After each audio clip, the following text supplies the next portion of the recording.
Salut tout le monde et bienvenue dans ma save room. On se retrouve aujourd'hui du coup pour une petite vidéo, voilà, actu Resident Evil Death Island, ou du coup comme vous voyez à l'écran Biohazard Death Island, parce qu'au Japon aujourd'hui, donc le 11 avril 2023 à 18 h, du coup des nouvelles infos sur Death Island devaient tomber, et du coup voilà, sur le site officiel il y a un petit décompte, donc là comme vous le voyez il reste une trentaine de secondes, donc on va découvrir tout ce qu'il y a de nouveau sur du coup ce film d'animation prévu pour cet été. Hier il y a eu des images qui sont tombées avec des images très intéressantes, et voilà, je vais pas les montrer sauf s'ils les montrent pas aujourd'hui, mais dans le doute voilà, je voulais évoquer, je les ai préparés au cas où, c'est cas où on les voit pas aujourd'hui, mais voilà, des images qui m'ont ultra hypé sur ce projet là. Il y a potentiellement une date de sortie qui serait potentiellement début juillet aussi, donc voilà, on va voir tout cela ensemble. 2, 1, bonne année. Et là le site il crash. Alors par contre ce qu'il y a c'est que ça sera tout marqué en japonais, donc comptez pas sur moi pour vous faire. Donc ouais, ça sera bien du coup le 7 juillet, donc comme la date le disait hier, et voilà. Cette vidéo est privée. Ah bah c'est pas fut hein. Bref, donc du coup comme vous le voyez là, on a du coup une affiche qui nous montre, une affiche plus complète qui nous montre le casting du coup de Biohazard Death Island ou Resident Evil Death Island. Donc du coup bah d'officiel on savait que Chris et Léon y étaient, que Jill on l'avait vu un peu. Rebecca était soupçonnée via un gobelet, voilà, qui disait potentiellement voilà, Rebecca serait dans le film, mais Claire c'est une grosse surprise. Donc voilà, le casting de ce Death Island qui moi me hype énormément. On va enfin avoir des interactions, bah déjà moi ce qui m'a hypé le plus entre Léon et Jill, mais on va avoir aussi du Jill et Claire par exemple. Donc voilà, des trucs ultra intéressants. Donc le film se passe en 2015, donc un an après Vendetta qui lui du coup se passe en 2014 par logique. Voilà. Donc le 7 du coup juillet, on a l'affiche, on a des tweets. Qu'est-ce qu'on a d'autre? Bah là après ce qu'il y a c'est que c'est tout en japonais. Est-ce qu'on a potentiellement des nouvelles images, tout ça? Donc voilà, pour ceux qui veulent savoir un peu Kibiko, de l'animation, Death Island, ouais. On a des petits textes sur les personnages, donc on a même Claire. Ah regardez, on a des nouvelles images du coup, Claire, une image un peu de face, on a une image pour Rebecca un peu de face. Son visage pour moi il a vraiment changé à Rebecca. Hein. Son visage pour moi à Rebecca il a vraiment changé. Mais c'est cool, j'ai hâte de voir ces petits textes traduits, ce que ça va raconter. Celui de Claire aussi, ça peut être intéressant. Même si voilà, sa dernière apparition canonique, du coup Claire maintenant c'est 2015, mais on avait juste avant Heavenly Island, le manga, qui se passait du coup en 2014. Donc du coup bah, la même année que Vendetta. Mais voilà, du coup on a des petits textes sur les personnages que du coup on n'a pas en français, donc j'espère qu'on aura quelque chose au moins en anglais. Qu'est-ce qu'on a en news ici? Parce que je vois que c'est marqué news.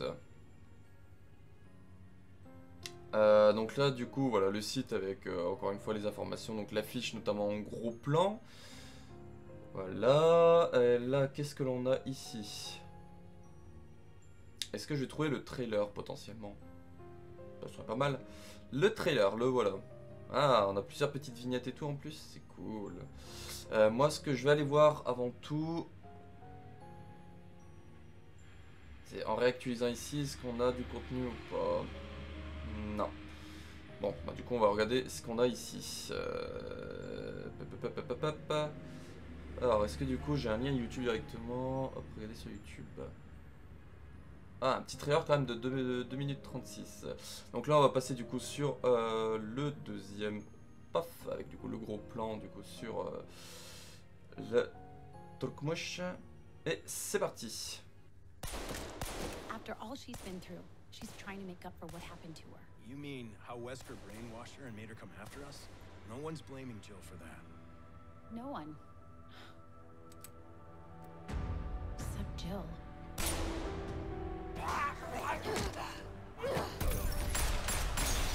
Dr. Taylor? Yes, we need him in custody ASAP. I checked the DNA we got from a bite wound on an orca carcass. It had a strain of T virus in it. You're kidding. I found the connection between the folks that were infected. They all visited Alcatraz recently. Well, Dr. Taylor, it's time we debuted our creation. God damn it! They turn fast and without being bitten. I'm Rebecca, what do you want me to tell them? Someone accessed the DoD's server. They managed to steal data on Leon, Jill, Chris, and Claire. You think this might have something to do with the Operon now? Most likely. I'm going to use my virus to clean the slate. Dylan! Suckers, you're nothing more than pawns. That can't be good. Yeah.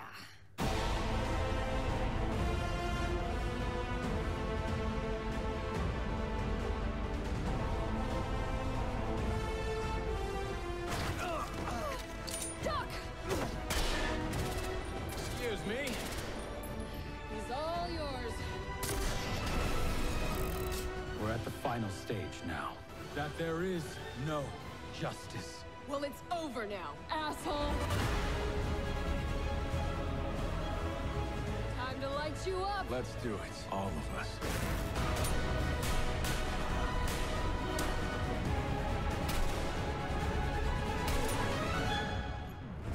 Biohazard, Death Island. Definitely going on vacation after this.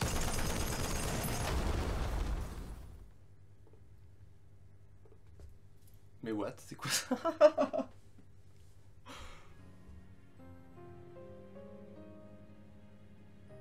Non mais j'en reviens pas, c'est quoi ça?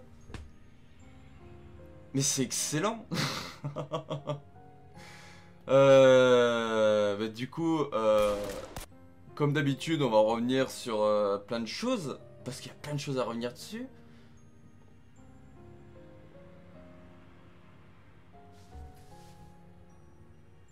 Mais on a la durée du film. Non mais ça peut pas durer 1h30 ça.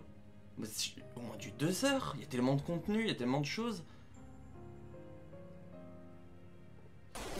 After all. Ah oui, faut que je coupe le son, c'est vrai. Sinon on va avoir des bruits bizarres.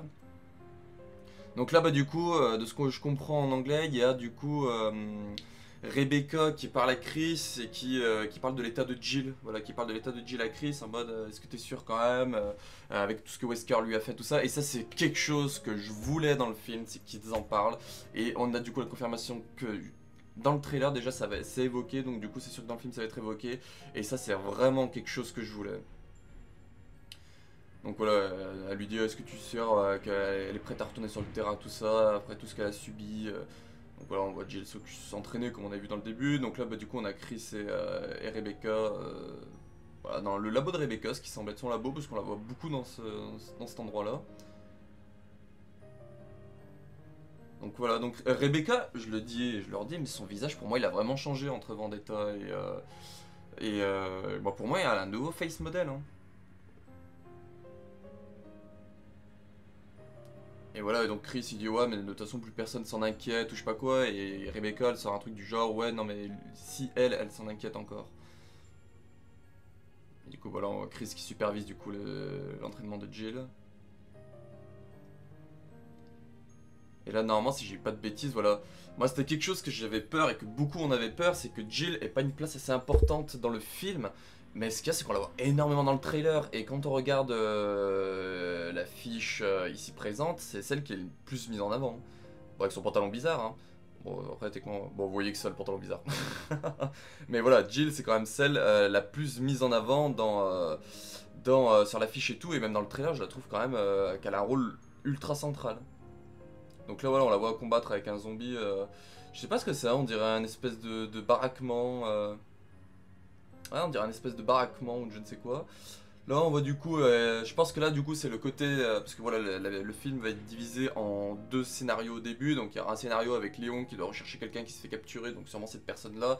Et d'un autre côté du coup bah je pense que ça va être lié avec Claire, Chris, Rebecca et potentiellement Jill qui va rejoindre ensuite. Où du coup ils vont être en train d'enquêter sur des cas de contamination. Moi j'ai cru avoir entendu le virus T du coup qui va tout lier à Alcatraz, et que du coup l'enlèvement va sûrement être emmené aussi du coup à Alcatraz. Donc voilà, c'est là où du coup ils vont tous se rencontrer. Voilà, donc du coup là c'est la partie avec Léon où voilà, il va prendre en chasse les gens qui capturent du coup le docteur, je ne sais plus son nom au docteur, on a son nom, je crois que c'est Antonio quelque chose, Vasquez ou un truc comme ça, mais voilà, on a son nom quelque part dans le synopsis qu'on a vu du premier trailer. Là bah du coup on voit le côté Claire qui du coup va enquêter pour Terra Save sur une espèce de carcasse de... Je sais pas si c'est une baleine ou un requin, sûrement un requin je pense, qui s'est échoué du coup sur une des plages sûrement vers San Francisco, donc une plage... et du coup qui va rendre des comptes à Rebecca, où Chris sera également présent et Jill. Putain, voir Chris et Jill côte à côte comme ça dans un film d'animation. Faut vous dire quand même que ça fait du coup quasiment 10 ans qu'on les a pas eu côte à côte en train de combattre. Parce que du coup la dernière fois qu'on les a eu combattre côte à côte c'était à l'été 2006. Et là le film se passe en 2015. C'est pour ça quand même ça fait son petit effet parce qu'on est là en mode ça fait 9 ans dans l'univers qu'ils ont pas fait une mission ensemble en alliés. Parce que du coup... Il y en a qui me disent ouais mais il reste les 5, voilà, elle a quand même aidé à la fin d'hélicoptère, truc comme ça, oui. Mais par exemple c'est pas elle qui tire la roquette, c'est Sheva, donc on les voit pas côte à côte vraiment en train de combattre. Elle est plus là en mode second rôle, assistance à la fin du RE5. Là vraiment elle a un rôle important et vraiment en train de combattre à côté de Chris. Et ça fait son effet. Allez voir côte à côte comme ça. En plus Jill en film d'animation c'est vraiment quelque chose que je voulais. Là c'était une image voilà, qu'on avait eu les 4 ensemble hier. Donc voilà, j'ai pas besoin de revenir dessus, on a l'image. Et du coup, ils essaient de chercher voilà, un lien entre toutes les personnes. Et voilà, ils se rendent compte que c'est du coup la prison d'Alcatraz ici présente, qui du coup qu'ils sont tous en lien. Donc là je me dis que potentiellement le zombie que combat Jill à une baraque, ça pourrait être par exemple... je sais pas si ma souris on la voit en fin de compte. Mais vous voyez... là-bas, tout à gauche de l'île, il y a des espèces de petits baraquements. Donc je me dis que c'est peut-être des baraquements des personnes qui vivent, genre des gardiens de prison, tout ça, qui vivent là-bas. Et que ce serait peut-être là-bas que Jill du coup combattrait le zombie qu'on a vu au début du trailer. Après, techniquement, ça parlait d'une épidémie zombie à San Francisco. Donc après, voilà, ça peut être des baraquements à San Francisco encore une fois. Donc là, voilà, les noms, je ne saurais pas lire. Là du coup on a vu la confirmation pour ceux qui ont vu tomber les images hier que du coup Maria Gomez de Resident Evil Vendetta sera de retour pour se venger de Chris et Léon. Voilà, donc du coup elle sera de retour, donc on l'a encore. Voilà. Le truc qui me pose un problème avec ce film d'animation, c'est qu'ils sent un peu la fainéantise dans les designs, parce que bah du coup elle garde son design et sa tenue de Vendetta un an après. Claire, comme on l'a vu, elle garde son design de Infinite Darkness, de même pour Léon. Bon, après Léon il change de tenue, mais Claire globalement ça reste la même tenue. Chris, bah, celui de Vendetta, après ça reste logique parce que voilà ça se passe un an après. Bon, Infinite Darkness, ce qui me pose problème, c'est que du coup bah, ça se passe en 2006, donc 9 ans avant. Rebecca bah, elle a l'air d'avoir un peu changé, et puis Jill c'est celle du remake. Avec un peu des traits un peu vieillis, mais c'est pas foufou non plus quoi. Donc là voilà, là on a l'espèce... Je pense que c'est leurs QG qui se sont faits potentiellement dans la prison d'Alcatraz. Où du coup là ils surveillent leur épidémie, comment elle se propage dans la ville, non du moins dans la prison. Alors ça je sais pas du tout ce que c'est. Ça je pense potentiellement c'est les espèces de liqueurs aquatiques qui doivent avoir du coup des espèces de capteurs sur eux. Pour du coup voir combien il en reste. Bah, vraiment le principe d'arme biologique en fait. Du coup de savoir combien il te reste, combien t'envoies ton armée et du coup de savoir combien il en reste à la fin, tout ça. Donc je pense que ça c'est potentiellement pendant le combat avec Jill et Léon qui sont en train de tous les démonter. Ah donc... voilà, ils ont fait les capteurs, tout ça, et on voit du coup que ils ont vu qu'ils avaient attiré du coup Jill, Chris et potentiellement Claire du coup dans la prison en infiltration. C'est cool. Donc on voit vraiment que c'est vraiment pour but de les attirer eux. Il y aura peut-être un truc, il y aura peut-être un délire du genre, comment dire, il y aura peut-être un mot genre Redfield vient nous chercher, ou tu sais vraiment des pistes que seul Chris pourrait suivre, et du coup voilà il se ferait attirer dans ce piège. Là du coup on a leur tenue un peu en physique qu'on avait vu dans le premier trailer. Donc voilà, je crois qu'on le verra mieux après, voilà là. Donc Claire, bah voilà, vu qu'elle est toujours habillée en civil, bah ça change rien à sa vie. Chris, bah du coup il a enlevé tout son attirail tactique pour du coup mettre une petite chemise. C'est pour ça que du coup sur les images où on les voit tous ensemble avec leurs armes, du coup il a pas d'équipement parce que voilà certains pensaient qu'il se serait fait capturer, mais du coup ce serait plus dans le délire que voilà il s'est mis en mode civil, il a juste enlevé l'équipement. Et Jill, j'aime beaucoup sa tenue avec sa grande veste grise qui tombe, tout ça. J'aime beaucoup sa tenue. Ses gants, tout ça. Là, ce qu'on voit sur cette image-là, quand on regarde les cheveux de Claire, elle a vraiment des cheveux bruns. Quand on voit les cheveux de Jill, il y a une espèce d'effet un peu clair sur le bout de ses cheveux et tout. Donc, qu'est-ce que c'est des résidus, par exemple, de l'étiolement de ses cheveux? Parce que voilà, beaucoup disent qu'en fait, Jill, elle a les cheveux blonds dans RE5, alors que c'est plus en fait une teinture blanche Bon, ça fait un peu blond, je l'avoue, mais c'est plus une teinture blanche en fait, c'est à cause du coup des réactivations voilà, des anticorps qui ont combattu le virus T dans ses gènes, dans son corps. Ça a du coup blanchi sa peau et ça a blanchi ses cheveux. Ça a perdu en fait la pigmentation capillaire. Et du coup, voilà, ça expliquerait potentiellement peut-être qu'elle s'est refait une teinture brune, mais l'étiolement essaye potentiellement peut-être de continuer. Et du coup, voilà, ça bouffe son brun pour devenir un brun clair, voire blanc. Et voilà, ça peut faire. C'est peut-être pour ça qu'elle a une espèce de cette couleur là. Et du coup, bah, Chris, on le voit un peu sur le haut de ses cheveux, ça le fait cet effet là un peu, de cheveux un peu qui vieillit quoi. Donc là, voilà, l'attaque zombie qu'ils subissent.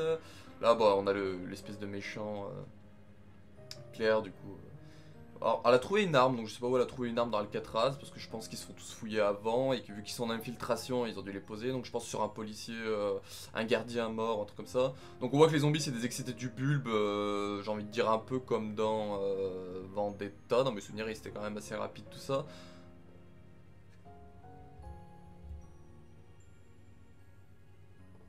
Alors je vais juste revenir en arrière, Chris...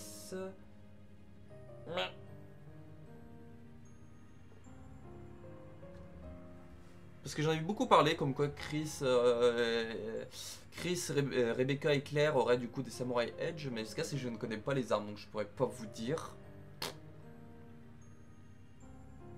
Là bah du coup on a la première rencontre de Léon et Jill, c'est cool, ils vont avoir une petite baston ensemble, donc cool vite fait. Mais en gros voilà, on voit vraiment qu'ils arrivent chacun de leur côté et qu'ils s'attendent pas à se voir.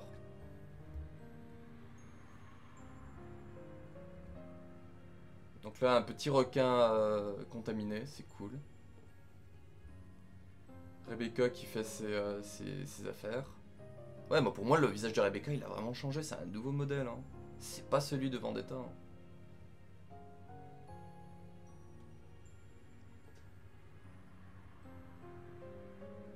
Là, alors là, pour moi, elle parle à Unigan. Quand on a au début du truc, on voit Léon et il y a une voix de femme qui parle. Et là, on entend cette femme-là, donc je pense vraiment que c'est Unigan en fait, qui sera aussi du coup présente en soutien pour Léon. Vendetta, elle y était pas parce qu'officiellement, c'était pas une mission officielle du gouvernement, c'était Léon qui prêtait main forte à Chris. Alors que là, techniquement, ça sera vraiment une mission qui a été donnée à Léon. Donc voilà, je pense vraiment qu'Unigan sera aussi de retour de la partie, donc ça c'est cool.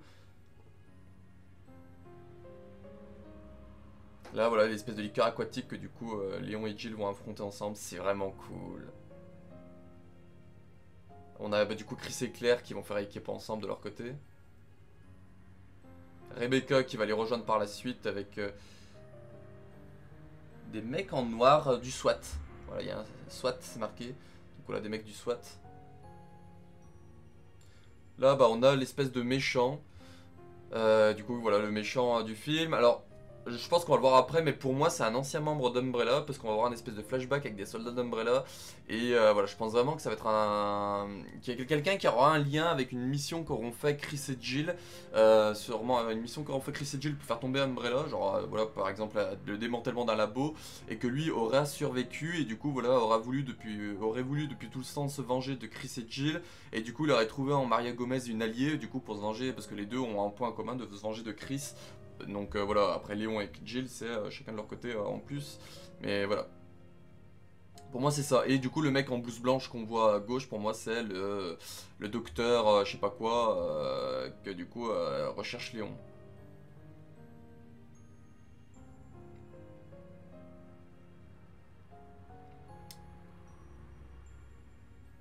Donc là, ce serait les espèces de liqueurs aquatiques qui donneraient du coup le virus. À voir ce que ça donnerait. Mais une version aéroportée comme ça va être la misère. Là on a Jill. Avec lui, voilà. Il a l'air d'avoir une canne. Ouais, il a l'air d'avoir une canne, donc à voir. Mais c'est cool de voir Jill autant mise en avant.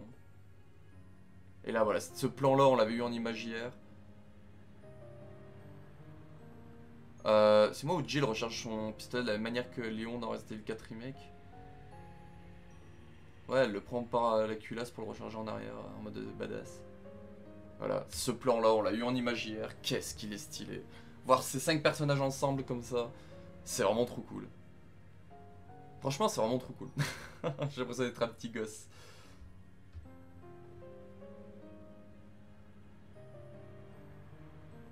Donc là, voilà, on a Jill qui combat du coup dans la prison avec Knife Only. Qui saute sur les murs et tout, donc on voit vraiment qu'elle a des capacités. Les zombies, ils ont vraiment l'air de sauter et d'aimer faire des petits bonds. Hein. C'est le deuxième qui saute sur Chris d'une hauteur assez haute. Là, il y a quelque chose où il y a quelqu'un du moins qui balance une chaise sur Léon, donc à voir ce que c'est, qui ça sera. J'arrive pas à voir la forme qui c'est, mais voilà, la chaise elle arrive quand même avec une certaine vitesse dans la gueule de Léon. Hein.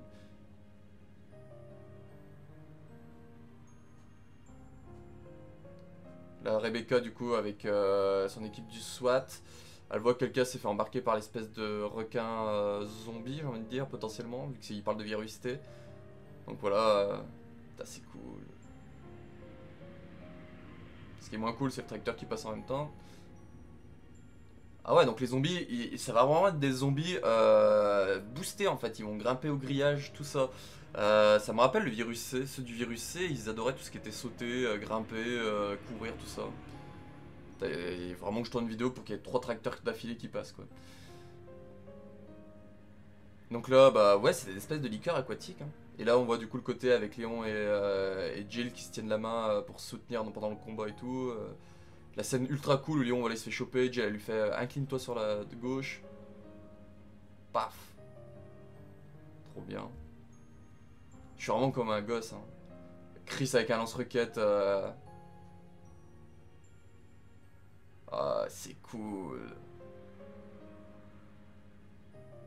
Bon, lui par contre, il va me plaire parce qu'il utilise un revolver et j'adore les revolvers. Voilà, donc. Mais voilà, ça montre lui, puis d'un coup, voilà, ça montre une équipe d'Umbrella. On voit le fourgon d'Umbrella, on voit la team d'Umbrella. Donc potentiellement Raccoon City. Voilà, potentiellement. À voir. Ouais, il y a le panneau là. Alors, est-ce que je peux le montrer là? Regardez là-haut le panneau, vers la tête de celui juste au-dessus de moi, il y a un panneau sur sa gauche avec une bande verte, une bande blanche et une bande verte. On dirait vraiment le panneau qui du coup disait Welcome to Raccoon City dans les jeux et bah, dans les produits où il est. Potentiellement un petit flashback Raccoon City avec du coup une équipe d'Umbrella, potentiellement de l'USS, voilà, une équipe militaire d'Umbrella envoyée en soutien pour empêcher potentiellement que les gens sortent de Raccoon City ou voilà, d'essayer de contenir. Vu que l'UBCS a été envoyé, peut-être qu'ils avaient envoyé aussi quelques équipes de l'USS, à voir. Mais voilà, du coup on aura bien du... Pour moi c'est du Umbrella Raccoon City ça. Ah bah c'est du Welcome to Raccoon City, voilà c'est marqué. On a vraiment... voilà, on aura du Raccoon City dans le film, c'est cool. Et là voilà, donc moi pour moi lui là c'est le mec c'est le mec qui est le méchant du film pour moi. Et il utilise la mitraillette de Hunk, donc la MP5 je crois que c'est. Je crois que c'est la mitraillette ou la LE5 ça, peut-être la LE5, je connais pas les armes mais pour moi c'est une arme qu'on a dans le c'est la mitraillette qu'on retrouve dans le 4 remake notamment aussi. Ouais c'est lui regarde là. Qui a peur du coup de tout ça, qu'il a perdu ses membres, tout ça, et je pense que du coup ça va lui créer un traumatisme. Et là on a Jill qui a l'air d'être effrayée par quelque chose qui fait vibrer le sol et tout.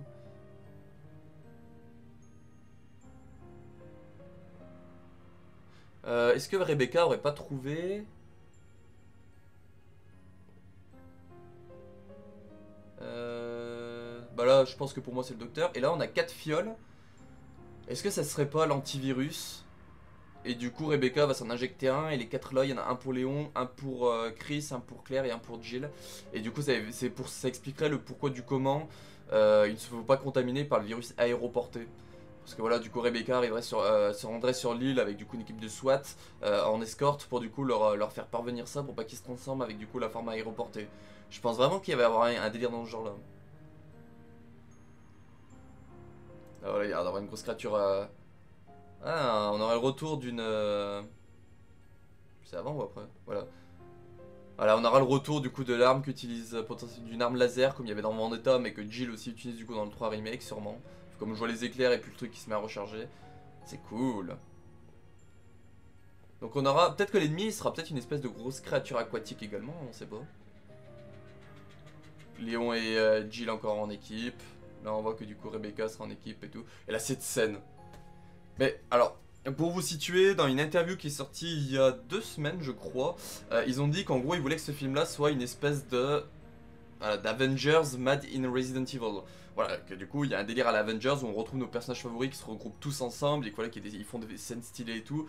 Et quand je vois cette scène là, au ralenti, voilà, où t'as Jill qui saute par-dessus, Chris qui saute par-dessus, Rebecca qui se jette au sol, Léon qui saute sur la barrière pour sauter par-dessus, Claire qui se jette aussi au sol ou qui passe par-dessus, voilà, mais vraiment la partie la plus basse parce qu'elle sait qu'elle peut pas sauter haut, alors qu'il tire dessus et tout. C'est ultra stylé, putain. Il y en a qui vont dire oh c'est n'importe quoi, un truc comme ça, mais c'est pour moi, franchement c'est génial. Si vous aimez voilà les vieux trucs où ils courent à 2 à l'heure, que voilà ils utilisent leur petit pompon pistolet, oh non je peux pas me débattre, machin comme ça. Si vous aimez ça c'est votre délire, mais moi mon délire à moi dans Resident Evil c'est de voir l'évolution des personnages. Et là pour moi je ressens l'évolution des personnages. Ils sont plus en train de dire ah il faut juste que je me baisse pour esquiver. Non ils se jettent par dessus, il y en a qui se jettent par dessous, il y en a qui sautent sur un truc pour du coup se propulser en l'air, passer par dessus. Il y en a qui font des roulades pour passer par dessous et tout. Il y a Jill qui saute sur les murs, qui frappe les zombies. Pour moi voilà, ça c'est une évolution de personnage et pour moi c'est quelque chose que je voulais dans la licence. C'est pour ça que j'adore le 6, que j'adore Vendetta, que je vais adorer je pense Death Island, c'est qu'on voit l'évolution des personnages. Ils sont plus juste à galoper comme ça, à s'arrêter, plus bouger, tirer. Non, ils sautent, ils bougent dans tous les sens, c'est des électrons libres. Les zombies ils affrontent ça depuis, en 2015, ça fera du coup depuis 17 ans qu'ils affrontent ça, des zombies. Donc voilà, au bout d'un moment ils peuvent plus rester avec des trucs basiques. Pour les zombies c'est des trucs basiques, c'est des trucs basiques pour eux. Voilà, ils ont affronté des Magini, des Ganados, des zombies améliorés avec le virus C, le virus A, voilà, donc des trucs comme ça pour eux c'est des trucs quotidiens quoi. Alors oui on en chie un peu parce que voilà, chaque truc ont quand même leur petite particularité. Je pense que ce boss final il a l'air d'avoir des espèces de tentacules ou de je sais pas quoi, je sais pas encore ce qu'ils vont nous pondre, mais voilà il a l'air d'avoir quand même quelque chose d'énorme. Et voilà, du coup ils peuvent pas rester à truquer et voilà. Pour moi je sens l'évolution des personnages dans leur déplacement, tout ça, dans leur manière de combattre. Et ça, je sais plus ce que c'est à la fin, qu'est-ce que ça nous montrait. Voilà, Chris dans un véhicule avec une grosse tourelle, et puis Léon qui l'a conduit. Tellement cool. Ce plan, voilà, de les voir tous les deux ensemble réunis, c'est tellement cool. Je suis fan. Voilà, Vendetta, Death Island, plus besoin de me le vendre. Pour moi, il est vendu. Voilà, pour moi, il est vendu. Il n'y a pas tortille du fiac pour chier droit. Hop, en réactualisant, est-ce que je peux tomber potentiellement sur une VF ou sur un truc comme ça? Est-ce qu'on peut avoir potentiellement une petite des sous-titres ou pas? Non. Voilà. Donc je vous mettrai en lien du coup la vidéo de Biohazard France vu que c'est disponible. Voilà, je vous mettrai celle de Biohazard France. Donc voilà, normalement j'ai tout regardé ce qu'il y avait à regarder. Ça c'était quoi ce lien là? Hop, alors, attendez, je vais vous remettre du coup la grosse page internet globalement. Donc ça du coup qu'est-ce que c'était? Est-ce qu'il y avait autre chose? Voilà, donc ça c'est les images du coup, voilà, des images prises du coup depuis le site, du moins le trailer mais en meilleure qualité. Donc voilà, on a l'image de Rebecca. De face, de Claire un peu de face avec Rebecca à ses côtés. Là, tous, elle ensemble et tout. Non, franchement, très très content. Après ça, qu'est-ce que c'est ça? Est-ce que c'est... Est-ce qu'il y a plus d'images peut-être? Ouais, on a un peu plus la scène un peu plus longue.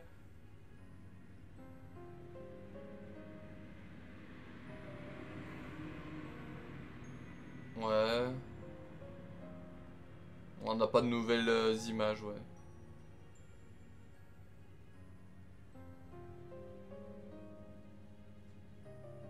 Ah, c'est des images qu'on a vues, mais en mode accéléré.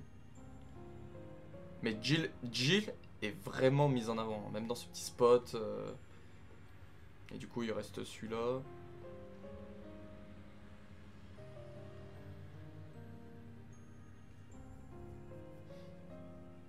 Jill est vachement mise en avant, c'est cool. Ouais, c'est toutes les mêmes images, mais en mode petit spot, voilà, pour des trucs un peu rapides. Alors par contre, ce qui fait chier, c'est le texte en japonais écrit en gros dessus. Parce que du coup, si tu veux utiliser pour des images ou des trucs comme ça va être compliqué, parce que tu vas te taper des vieux trucs, des vieux textes.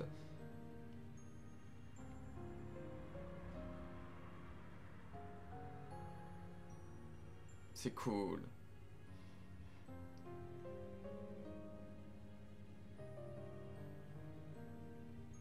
Ouais. Ouais. C'est vraiment... Ah, ce plan, quoi. Mais Chris, c'est un petit saut, quoi, qui fait ça, un petit bond. Ouais. Bon, bah, du coup, voilà, on va se quitter, je pense, sur cette affiche-là. Donc voilà, une grosse vidéo, voilà, d'une 30aine de minutes. Mais moi, j'ai pu revenir et théoriser sur tout ce que j'avais envie. On a Chris un peu coupé, je peux pas... Bon, peut-être que comme ça pourrait passer. Ouais, voilà, on les voit un peu tous. Voilà, donc une grosse vidéo d'une 30aine de minutes. Mais voilà, j'ai pu revenir sur tout ce que j'avais envie, sur théoriser sur tout ce que j'avais envie, tout ça. Très hypé du coup pour ce Resident Evil Death Island. Donc du coup, il sort le 7 juillet 2023. Normalement, c'est la sortie pour tout le monde. Parce que si c'est comme du coup pour Vendetta par exemple, c'était sorti directement en DVD mondialement. DVD, Blu-ray, voilà, tout ce que vous voulez mondialement. Donc voilà, potentiellement à s'attendre à des précommandes d'ici peu, voilà, pour les formats physiques. Pour les formats physiques de ce Resident Evil Death Island. Je ne ferai pas de vidéo s'il y a un trailer en VF ou avec des sous-titres VF, donc voilà, je les mettrai en description directement. Voilà, après je peux en discuter sur Twitter ou voilà dans les commentaires, on peut en discuter sur tout ce que j'ai dit, tout ça. Mais voilà, moi personnellement je suis ultra hypé et j'ai vraiment hâte voilà, de découvrir ce film. Voilà, j'ai vraiment hâte de le découvrir. Donc je vous remercie d'avoir regardé cette vidéo, n'hésitez pas voilà, à faire un tour sur la chaîne pour voir ce qui est disponible. Demain normalement sortira la première partie des vidéos, la licence Resident Evil Biohazard, sur la partie 1 du coup, qui sera sur le canon. Où du coup bah, on évoquera du coup du Death Island parce que du coup il est canon. Donc voilà, une grosse vidéo demain d'une 40aine de minutes où du coup je vous ferai une définition de ce qu'est le canon dans l'univers, surtout Resident Evil. Et ensuite voilà, je vous parlerai des 47 œuvres Resident Evil que j'ai pu classer dans le canon. Voilà, donc tout ça arrivera demain sur la chaîne, sûrement demain après-midi, vu que voilà, cette vidéo là, vu qu'elle arrive aujourd'hui, je vais essayer de faire un peu de distance entre les deux. Voilà, voilou. Donc, et puis fin de semaine, sûrement un info et rumeur. Voilà, si au cas où il y a d'autres infos sur Death Island, j'en parlerai fin de semaine. Voilà, des infos que j'ai pas pu réagir là, ou que voilà, vu que c'est tout en japonais, tout ça, j'ai pas pu lire. Voilà, tout ça fin de semaine dans un info et rumeur. Donc, c'est pour ça, n'hésitez pas à vous abonner si au cas où vous aimez la licence Resident Evil. Je traite de l'actu sur la licence, avec notamment des réactions sur des trailers, mais aussi des vidéos info rumeurs. Et voilà, parler de la licence en général. Encore une fois, je vous remercie d'avoir regardé cette vidéo. On se retrouve pour une prochaine vidéo. Et puis bah, ciao!